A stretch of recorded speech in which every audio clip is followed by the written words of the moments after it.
अभी सीरिया में जलजला आया, तुर्की के अंदर जलजला आया, एक 6 साल की 7 साल की बच्ची 3 दिन के बाद सही सलामत जब उस जलजले के बाद मलबे में से निकलती है, तो जानते हो उस बच्ची ने होश में आने के बाद सबसे पहला जुमला क्या कहा था?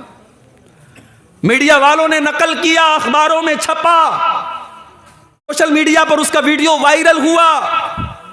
7 साल की बच्ची 3 दिन के बाद होश में आने के बाद कहती है, कम मिन सलातिन लम उसल्ली, कितने टाइम की नमाज मेरी छूट गई।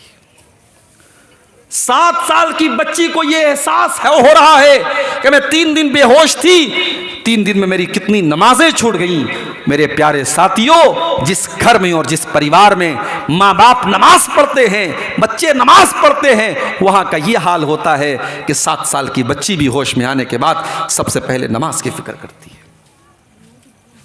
हम और आप बहुत बिगड़ चुके हैं मेरे भाइयों, ख्वाहिशात के समुंदर में डूब चुके हैं, दिलों पर मुहर लग चुकी है हमारे, और उसका नतीजा यह है कि आज मस्जिदें खाली हैं और शराब के अड्डे आबाद हैं। हय्या अला सलाह की आवाज आती रहती है, हम अपने मस्जिदों से लाउड स्पीकर से सुनते रहते हैं, मगर हमारे ऊपर कोई फर्क नहीं पड़ता। ओ कुरान को मानने वाले मुसलमानों, कुरान बार बार तुमसे क्यों कहता है अकीमुस्सलाह, नमाज कायम करो। कुरान क्यों कहता है इन्नस्सलाता कानत अलल मुमिनीना किताबम मौकूता, नमाज अपने टाइम के ऊपर फर्ज है।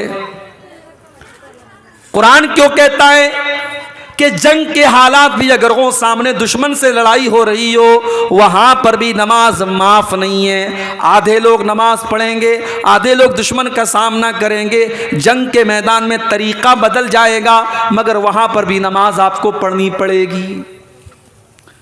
सफर की हालत में आप हैं, बंगाल के रहने वाले हैं, बिहार चले गए, कलकत्ता चले गए, मालदा से आपने 300-400 किलोमीटर का सफर कर लिया, आप वहां पर अपने घर पे नहीं है, घर की फैसिलिटी आपके पास नहीं है, आपके ऊपर सफर की हालत में भी नमाज माफ नहीं है। ठीक है, आपको सहूलत दी गई, आप 4 रकात वाली नमाज 2 रकात पढ़ लीजिए, आप ज़ुहर और असर की नमाज इकट्ठे पढ़ लीजिए, आप मगरिब और इशा की नमाज इकट्ठे पढ़ लीजिए, मगर नमाज आपके ऊपर माफ़ नहीं की गई। अल्लाह ने फरमाया इन्नस्सलाता कानत अलल मुमिनीना किताबम मौकूता, नमाज अपने टाइम के ऊपर फ़र्ज है। अल्लामा अब्दुल अजीज़ इब्न बाज़ रहमतुल्लाह अलैह से पूछा गया कि अगर कोई इंसान कोमा में है, हॉस्पिटल में कोमा में है, होश में नहीं है वो, या होश में अगर है तो हिल भी नहीं सकता है, वो वजू भी नहीं कर सकता है, वो तयम्मुम भी नहीं कर सकता है, वो रुकू भी नहीं कर सकता है, वो सजदा भी नहीं कर सकता है, वो बिस्तर से उठ भी नहीं सकता है, क्या वो नमाज पढ़ेगा? अल्लामा इब्न बाज़ ने कहा हाँ पढ़ेगा। कैसे पढ़ेगा भाई? हिल नहीं सकता, रुकू नहीं कर सकता, सजदा नहीं कर सकता, पेशाब कर रहा है, धुल नहीं सकता, वो कैसे नमाज पढ़ेगा? अल्लामा अब्दुल अजीज़ इब्न बाज़ फरमाते हैं, अल्लाह ताला ने कुरान में फरमाया फत्तकुल्लाह मस्ततातुम, अल्लाह से डरो जितनी तुम्हारे अंदर ताकत है। जब वो इंसान तयम्मुम नहीं कर सकता, वजू नहीं कर सकता, सिर्फ अपनी आंखें हिला सकता है, इशारा कर सकता है, तो वो इशारे से नमाज पढ़ेगा, लेकिन पढ़ेगा। नमाज उस हालत में भी माफ नहीं है। ओ लोगों, हम नमाज न पढ़ने का क्या एक्सक्यूज अल्लाह की बारगाह में पेश करेंगे? जरा हम सोचें, क्या बहाना हम पेश करेंगे? हट्टे कट्टे हैं, तंदुरुस्त है, कमा रहे हैं, कारोबार कर रहे हैं, सारे काम दुनिया के कर रहे हैं, बस नमाज नहीं पढ़ रहे हैं।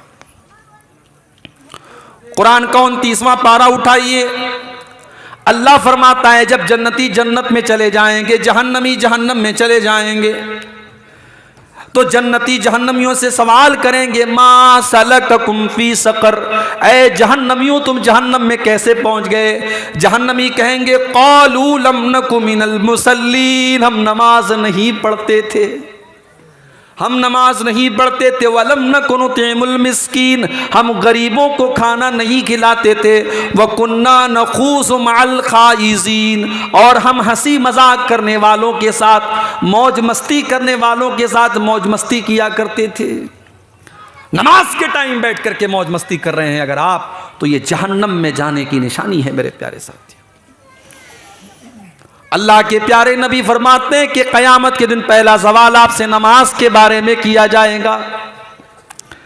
अगर आपकी नमाज दुरुस्त है तो सारी चीजें आपकी दुरुस्त होंगी, अगर नमाज गड़बड़ है तो सारी चीजें आपकी गड़बड़ होंगी।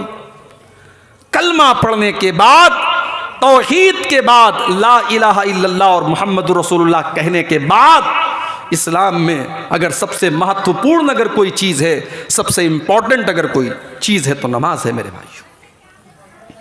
आज हम में से कितने नौजवान हैं जो नमाज नहीं पढ़ते, उनकी जिंदगी में नमाज की कोई अहमियत नहीं है। हाँ, जुमा का दिन आता है, मौलाना अताउल्लाह शाह बुखारी बहुत बड़े आलिम थे पाकिस्तान के, वो कहते थे नमाजी 4 तरीके के होते हैं। नमाजी 4 टाइप के होते हैं। एक होते हैं ठाठ के, एक होते हैं 8 के, एक होते हैं 360 के, और एक होते हैं खाट के। पूछा गया इसका क्या मतलब है? बोले ठाठ के नमाजी वो हैं जो 5 टाइम की नमाज पढ़ते हैं अल्लाह के रसूल के तरीके के मुताबिक। 8 के नमाजी वो हैं जो जुमा 8 दिन पर नमाज पढ़ते हैं। 360 के नमाजी वो हैं जो साल में ईद और बकरीद की नमाज पढ़ते हैं। और खाट के नमाजी वो हैं जो किसी रिश्तेदार के मरने पर जनाजा पढ़ लेते हैं। जनाजा पढ़ लिया, बस आप बहुत बड़ा उसने एहसान कर लिया। ये आज है मुसलमानों का हाल।